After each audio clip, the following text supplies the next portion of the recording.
This is the Chassidic Story Project with Barak Hullman, podcasting from Jerusalem, Israel. This podcast is sponsored by listeners just like you. To become a supporter of this podcast, please go to HasidicStory.com, HASIDIC story.com. You'll never know, you'll never know, you'll never know, you'll never know.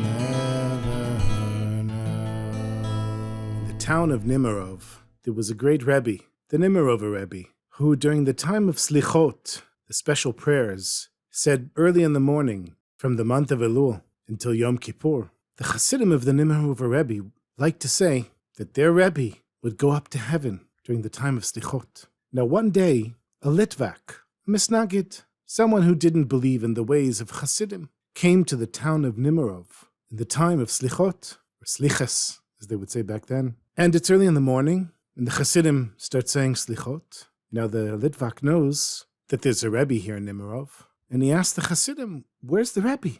Doesn't the Rebbe say Slichot like everyone else? They said, our Rebbe, this time of the year, our Rebbe ascends to heaven. He goes up to Shemayim, and that's where he says his Slichot. So he's not here with us. He's up there with all the angels and the tzaddikim and all the souls that left this world. So the Litvak, he says, give me a break. What are you talking about? Your Rebbe ascended to heaven. It says in the Gemara that even Moshe Rabbeinu, during his lifetime, he never ascended to heaven, and he spoke directly to God. You mean to tell me that your Rebbe is greater than Moshe Rabbeinu? And the Chassidim said, you Litvaks, you take the life out of everything. Just relax a little bit, okay? Our Rebbe goes to heaven. Now, they gave him a sefer, a book of Slichot, and they said, no, focus on your davening, quit asking such silly questions. But for a Litvak, he wasn't a Chassid. And he said, no, this is not enough for me. I need to know, where's the Rebbe going? If the Rebbe is going to heaven, I want to see it with my own eyes. And so that night, he snuck into the Rebbe's room, and he went under the Rebbe's bed.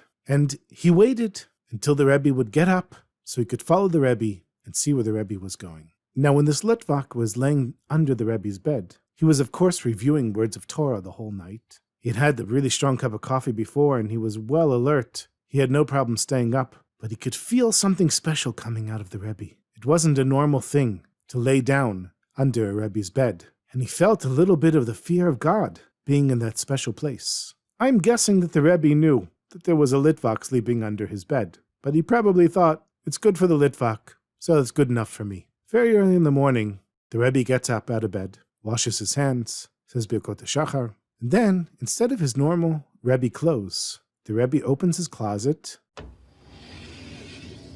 and takes out some peasant clothes. He puts on a dirty shirt, dirty pants, long leather boots, also covered a bit in mud, puts on a hat, takes a special bag with a rope, and in the rope there's an axe. The Rebbe walks out the front door. Now, of course, the Rebbe was wearing tzitziot, and he tucked them in so nobody could see, because obviously he was on a special mission, a secret mission. And as soon as the Rebbe left the door, the Litvak follows him out very quietly and follows behind. The Litvak is keeping an eye on the Rebbe the whole time, and he watches the Rebbe go into the forest, deep into the forest, where the Rebbe finds some dead trees, and he starts cutting the trees down. And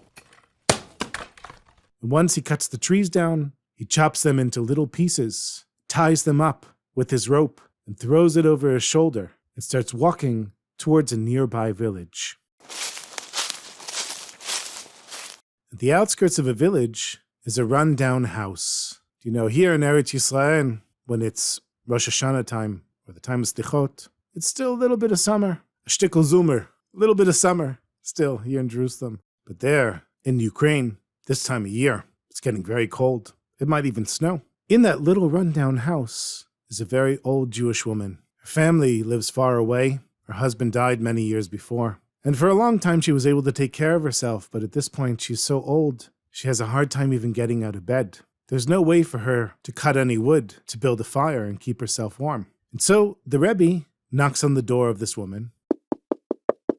And he doesn't speak in Yiddish. He speaks in Ukrainian. He speaks with a real Ukrainian accent. The Rebbe says, I have wood for sale. The woman says, what? Who are you? What are you doing here? The Rebbe says, my name is Vlad, and I have wood for sale. I want to sell you the wood. The woman said, sorry, Vlad, I don't have any money for wood. He said, it's very cheap. It's only 6 kopecks. She said, I don't even have 6 kopecks to give you. Sorry, go away. So Vlad, the Rebbe, he gently opens the door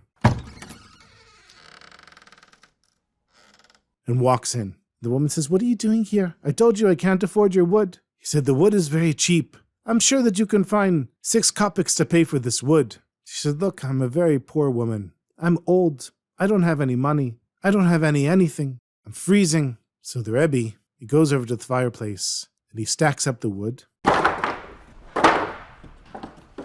And then he goes and he starts lighting a fire. The old woman, she shouts at him. She said, didn't I tell you? I can't afford this. What are you doing? Vlad, the Rebbe, he said, don't worry. I know you're a Jew, and Jews know how to pray. I'm sure that if you ask your God to give you 6 kopecks, he'll give it to you. All you have to do is ask him. So I'm going to give you the wood on a loan. And when you have the 6 kopecks, you just give it to, what do you Jews call it? Your charity, tzedakah. You just give the money to tzedakah. And that's okay with me. The old woman could hardly get up out of bed. She didn't know what to say. In the meantime, the Rebbe goes to the fireplace and lights the fire. And as the fire is starting to light, he looks at the old woman, and she can feel the warmth coming out of the fireplace. The Rebbe goes over to her, covers her with the blanket, and he says, very soon you'll have a very hot fire here, and you'll be warm again. The woman is so tired, she just lays down and closes her eyes. The Rebbe fans the fire, adds some more wood, and the fire starts to burn.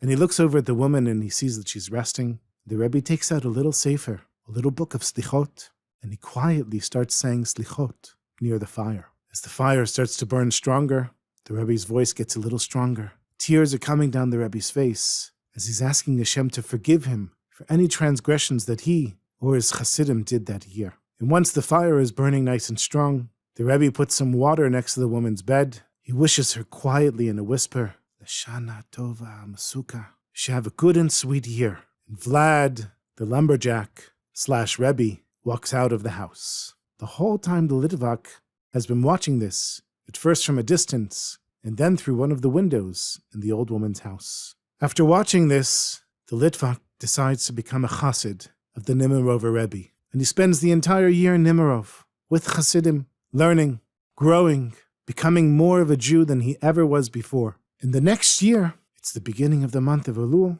and everybody's getting ready for Slichot. Of course, the Svardim start in the beginning of Elul, and the Ashkenazim start a week to a few days before Rosh Hashanah. There in Nemirov, they're beginning to say Slichot. And as is their custom, the Chassidim turn to one another, and they say, where's our Rebbe? Our Rebbe is in heaven, because every year, in the time of Slichas, our Rebbe goes to heaven. And the Litvak, who's now a Chassid, when he hears this, he turns his eyes to heaven, and he says, our Rebbe goes to heaven? Maybe he goes to heaven. Oib nit noch hecher. If not higher than heaven. If not higher.